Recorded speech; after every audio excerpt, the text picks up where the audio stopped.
There was plenty of excitement among the crowd and tension in the air as the clock wound down towards the start, with the Botswana Minister of Tourism flagging the first cars away. The area around the start was packed with thousands of excited enthusiasts as Anthony Taylor and Robin Houghton led the field away in the Team Castrol Toyota Hilux.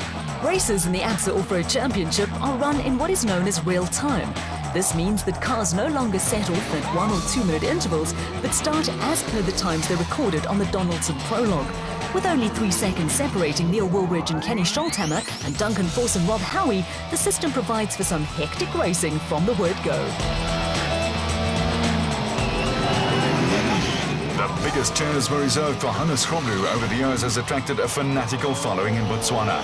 Grobler switched to BMW after 33 years of driving Nissan products has done nothing to lessen his status with local enthusiasts. The RFS BMW was closely followed by Thomas Rundle and Johan Moore in the Baden Tyre Services Nissan Navara and championship leaders Chris Visser and Jaapie Badenhorst.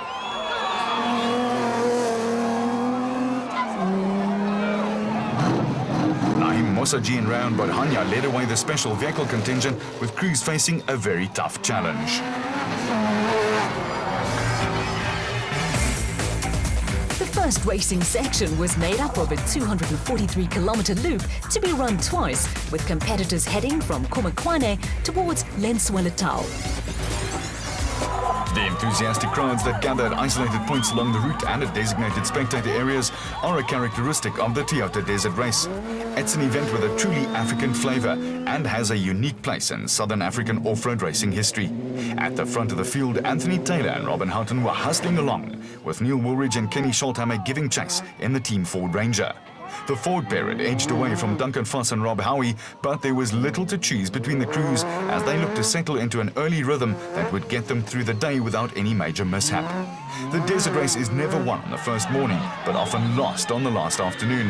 Hannes Grobler and Himita Steger had settled into a solid 4th place, with the crew happy with changes made to the car since their podium finish on the 4x4 Mega World 400. For Grobler, the biggest challenge was adapting his driving style to the demands made by a turbocharged diesel car with turbo lag a problem on the tighter sections of the route.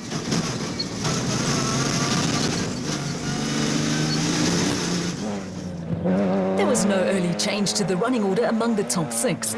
Thomas Rundle and Johan Moore were still in 5th place in the Baden Tyre Services Nissan Navara, with Chris Visser and Jaapie Badenhorst 6th in the RFS Toyota Hilux, which was carrying silver dollar livery for this event. Some dramatic in-car camera footage provides an armchair view of just how easy it is to run into trouble if you stray from the route. Trees and thick bushes line the track, and stumps and rocks on the side of the road can easily lead to punctures or more serious consequences. Special vehicle leaders Naeem Mosaji and Rayon Bodhanya had got off to a fast start in the Maxis Tyre Rack Porter and were being chased by Gary Bertelt and Andre Vermeulen, who had a bit of a moment as they approached an early river crossing. The Atlas Copco Toyota started 20 seconds ahead of George Barkhuizen and David van Wyk in the AIM Toyota Hilux, and not much had changed. The Bloemfontein-based crew picked up a top 5 finish on the 4x4 Mega World 400 and were looking for more of the same and a further climb on the championship ladder.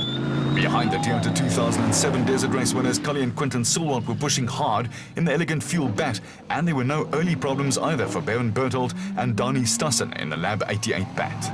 Bertelt and Stassen were holding station ahead of Evan Hutchison and Daryl Curtis in the Motorrad Revo 1 4x4, with reigning drivers champion Hutchison looking for his first win of the season.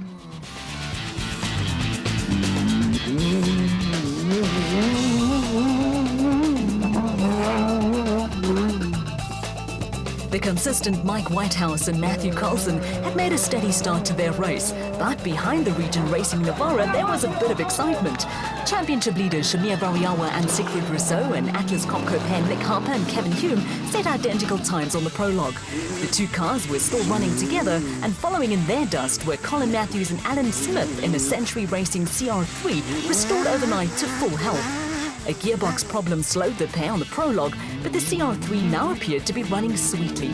Coming up behind Matthews and Smith were Herman and Richard Silwald, who were hoping to avoid a repeat of last year's race when a set of circumstances saw the pair spend a long night in the desert.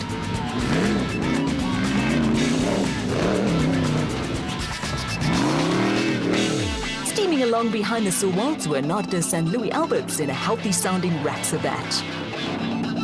The Cobalt Racing Porter of Jimmy Zahos and Stefan Kutsia also sounded full of running.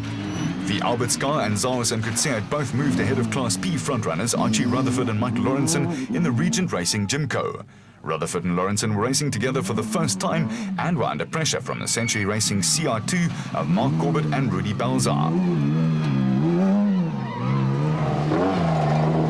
Next up were production vehicle pair Willem and Dana Vos in the Fossies Toyota Hilux, who were being chased by Neil Meyer and Leon Miller, who have made a good impression this season in their Zarko Magnum.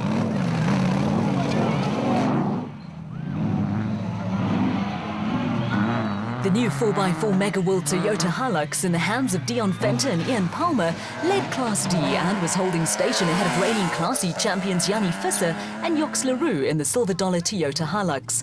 Botswana brothers Mohammed and Faisal Noble had plenty of local support and were being harried by a trio of Class P cars. At the front of the little Class P train were John Thompson and Zelda Niemand, with Cape Town brothers Johan and Dion Besadenhout and Marius Fourie and his father Andre in an aging bat in close attendance. The Toyota Desert Race doesn't lack for spectator vantage points where enthusiasts and family and friends of competitors can catch all the action. There's always something happening throughout the field, with Peter Ruthven and Rudy Brits also off to a solid start in their Rubicon Toyota Hilux. Botswana-based Keith Du Toit and Lesotho resident Ashley Thorne had also made a promising start in the White Star Racing Bat. Thorne is from the old school of off-road races, and listed in his curriculum vitae is a win on the world-famous Roof of Africa Rally. Teenager Lance Woolridge is from the new breed of road races and led Class E in the Team Ford Ranger, with another old-timer in Richard Schilling chasing after the youngster and Ward Huxtable. All was well with Malcolm Koch and Johan Burger, who was second in Class E, but looming up behind them were Class B leaders Bez Besaidnout and daughter-in-law Lindy in the Adenko Bat.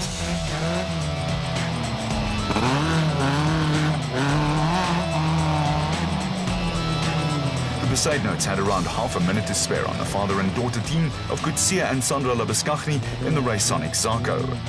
Behind the Labuskaghnis, there was an interesting tussle developing between Atlas Copco teammates Bodo Berthold and Philip Herselman and Johan van Staden, with James Rousseau, who picked up a punch on the prologue and started a disappointing 9th in Class P.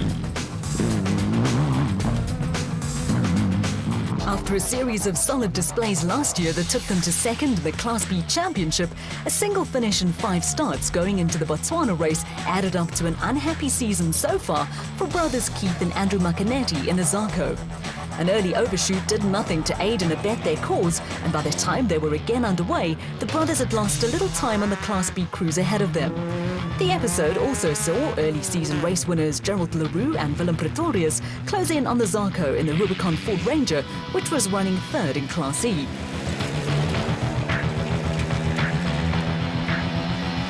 LaRue and Pretorius had a couple of minutes in hand over veteran former Class B champion Giel Nel and Jaco Jonk, who were making steady if unspectacular progress in the Zarko Truggy.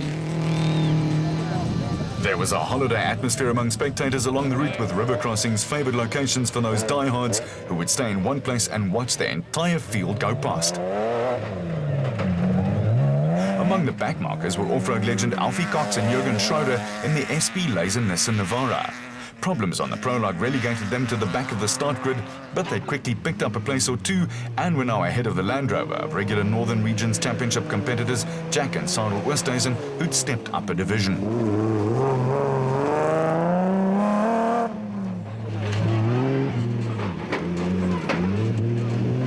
Argument with a tree during the prologue had also relegated local crew Osman Sadiq and Shahat Fazaldin to the back of the field in the SP class Nissan Navara, while Johan de Lange and Gert Osch were finding it tough going in a Nissan hardbody running in Class E.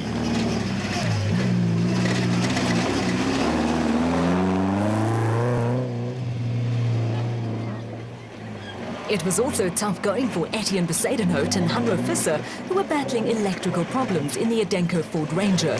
The Cape crew would eventually be forced to call it a day, with their unhappy season continuing. It was also a baptism of fire for local team Arnold Mabile and Reginald Malomo, who were a little off the pace in Class D and were being chased down by Hein Moorman and JD Wolfart in a 4x4 Mega World Toyota Hilux that was heading for retirement.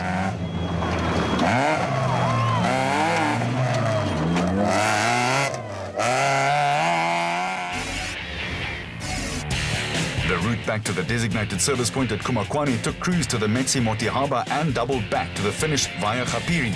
And we're back right after this.